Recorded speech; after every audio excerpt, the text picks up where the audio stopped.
దేవుని పరిశుద్ధ నామానికి సమస్త ఘనత మహిమ. ప్రియ దేవుని బిడ్డలారా, ఈరోజు థర్స్డే 21 డిసెంబర్ 2023. మీ అందరికీ యేసు ప్రభు పేరిట శుభాలు తెలియపరుస్తున్నాను. దేవుని వాక్యాన్ని చదువుకుందామా? యోహాను సువార్త 1వ అధ్యాయము 14వ వచనము. Gospel according to Saint John chapter 1 verse 14. ఆ వాక్యము శరీరధారి అయి కృపాసత్య సంపూర్ణుడుగా మన మధ్య నివసించెను. తండ్రి వలన కలిగిన అద్వితీయ కుమారుని మహిమ వలె మనము ఆయన మహిమను కనుగొంటిమి. దేవునికి స్తోత్రం కలుగునుగాక. వాక్యము శరీరధారి అయి కృపా సత్య సంపూర్ణుడుగా మన మధ్య నివసించాను. దేవునికి స్తోత్రం కలుగునుగాక. The word became flesh and dwelt among us. The word became flesh. ప్రియ సంఘమా, ప్రియ దేవుని బిడ్డలారా, వాక్యము శరీరధారి అయి వర్డ్ బికేమ్ ఫ్లెష్. ఏమి జరిగింటాది?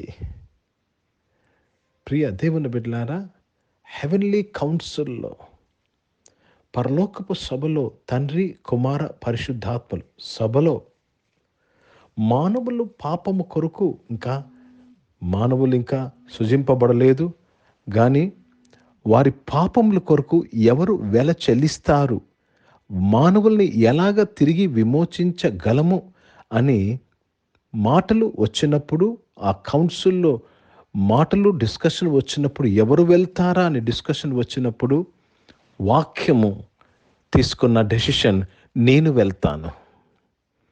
అందుకే వాక్యానికి భూమి మీద రావుటకు శరీరం అవసరమైనది. జాగ్రత్తగా గమనించండి.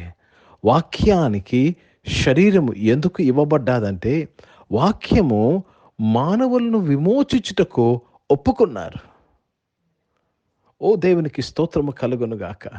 వాక్యం ఒప్పుకున్న వలన, ప్రియ దేవుని బిడ్డలారా, దేవుడు వాక్యానికి, తండ్రి అయిన దేవుడు వాక్యానికి శరీరాన్ని అమల్చాడు. ప్రియ సంఘమా, ప్రియ దేవుని బిడ్డలారా, సో ఎవరు యేసుక్రీస్తు వారు అంటే, వాక్యము చుట్టూ శరీరమే యేసుక్రీస్తు. శరీరం లేకపోతే వాక్యమే. వాక్యము చుట్టూ శరీరము యేసుక్రీస్తు వారు. క్రైస్తవులు అనగానే వాక్यmu చుట్టూ शरीरमे क्राइस्तवलो. हिंदी में पढ़ेंगे यूहन्ना रचित सुसमाचार, उसमें पहला अध्याय और 14 वचन पढ़ रहे हैं. और वचन देहधारी हुआ और अनुग्रह और सच्चाई से परिपूर्ण होकर हमारे बीच में डरे किया. प्रभु को और हमने उसको उसकी एक महिमा देखी जैसे पिता के एक लौती की महिमा. प्रभु को बहुत धन्यवाद अदा करते हैं. वचन देहधारी हुआ. क्यों वचन को देहधारी होना पड़ा? वचन ने निर्णय लिया कि मैं मनुष्यों को उनके पापों से बचाऊंगा. దేవుని ప్రజలని వారి పాపము నుంచి నేను విడిపిస్తాను అని వాక్యము ఎప్పుడైతే ఒప్పుకున్నారో, తండ్రి దేవుడు వాక్యానికి ఒక శరీరాన్ని ఇచ్చి మన కొరకు ప్రత్యామ్నాయంగా, అపరాధ పరిహారార్థ బలిగా యేసు ప్రభు వారిని సిలువకు అప్పగించారు. కనుక ప్రియ దేవుని బిడ్డలారా, మరొకసారి యేసు ప్రభుని పోలి మనం ఉండడం అంటే అర్థం ఏంటి తెలుసండి? వాక్యము చుట్టూ శరీరము. ఆల్రెడీ మనకు శరీరం ఉంది, మనలో వాక్యము విత్తబడాలి, వాక్యము నివసించాలి. ఓ థ్యాంక్ యూ లార్డ్. యోహాను సువార్త 15వ అధ్యాయంలో, నా యందు మీరును మీ యందు నా వాక్యము నివసించిన ఎలా అంటాడు దేవుడు. కనుక true Christmas is you having word and flesh around the word, you becoming the word and having flesh around the word. ప్రార్థన చేసుకుందాం. ప్రియ పరిశుద్ధ తండ్రి, జీవం గల దేవా, మీ వాక్యము ద్వారా మాతో మాట్లాడి, అవును తండ్రి, రక్షింపబడ్డం అంటే వాక్యము చుట్టూ శరీరమయ్యా. మేము వాక్యమూలముగా జన్మించి మేము వాక్యంగా మారడమే రక్షణయ్యా. అనారోగ్యం వారందరి కొరకు ప్రార్థన చేస్తున్నాను. ముఖ్యంగా హాస్పిటల్లో ఉన్నవారు, ఐసీయూలో ఉన్న వారందరి కొరకు ప్రార్థన చేస్తున్నాను తండ్రి. వారిని ముట్టి స్వస్థపరచినందుకు స్తోత్రములు. ప్రాణాపాయం నుంచి నీ బిడ్డలందరినీ తప్పించినందుకు స్తోత్రం చెల్లిస్తున్నాను. ఈ సమయంలో రక్షకుడా నాయన, ఉద్యోగంలో వ్యాపారంలో చేసిన వారిని దీవించినందుకు స్తోత్రం. చదువుకుంటున్న వారిని ఆశీర్వదించినందుకు స్తోత్రం. ఉద్యోగం కొరకు ఎదురు చూస్తున్న వారిని దీవించినందుకు స్తోత్రములు చెల్లిస్తున్నాను.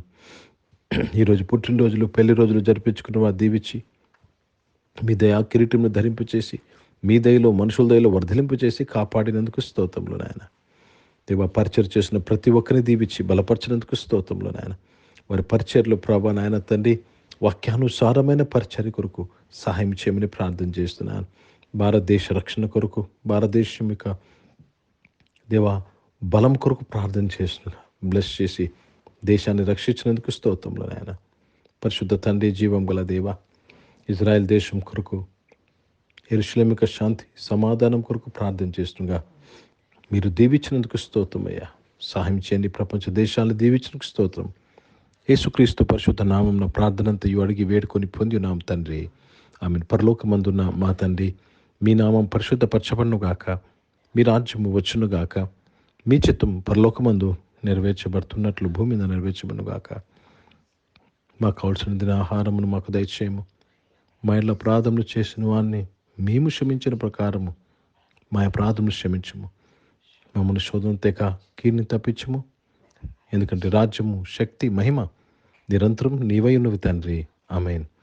ఇప్పుడు మన పరమ తండ్రి అయిన దేవుని ప్రేమ, ప్రభువైన యేసుక్రీస్తు వారి కృప, పరిశుద్ధాత్మిక సహవాసం, ఈ ఆరాధనలో పాల్గొన్న ప్రతి ఒక్కరితో, ప్రార్థన చేయబడిన అంశములతో, సంఘముతో ఇప్పుడు ఎల్లప్పుడూ సదా తోడే ఉండును గాక. ఆమేన్. దేవునికి స్తోత్రం. అందరికీ వందనాలు. God bless you and praise the lord.